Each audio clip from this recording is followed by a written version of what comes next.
Her i Venstre vil vi have en ny udlændingepolitik, der sikrer, at de mennesker, der kommer til Danmark, ønsker at være en del af det danske samfund. Udlændinge skal have et arbejde eller tage en uddannelse og integreres ordentligt i samfundet, og reglerne for familiesammenføring skal strammes. Det vi mener med dette er, at vi vil sige ja til de udlændinge, der gider Danmark, og nej til dem, der ikke vil. Alt det håber vi vil gøre dig tryggere, når du er i byen eller når du går på gaden. Venstre ønsker, at flere unge vælger en erhvervsuddannelse, da Danmark i de kommende år kommer til at mangle faglærte i industri, service og produktionserhvervene. Derfor skal erhvervsskolerne styrkes, og der skal skaffes flere praktikpladser i erhvervslivet, så flere unge kan gennemføre en erhvervsuddannelse i en virksomhed. Fagligheden skal styrkes på gymnasiet. Der skal målrettes de unge, som har et ønske om at tage en videregående uddannelse efter deres studentereksamen.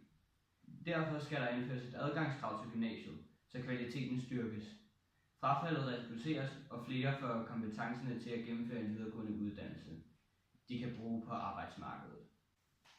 Her har vi Saga. Hun arbejder hårdt hver evig eneste dag. Hver måned modtager hun 21.000 kroner. Et andet sted i landet har vi Mathias.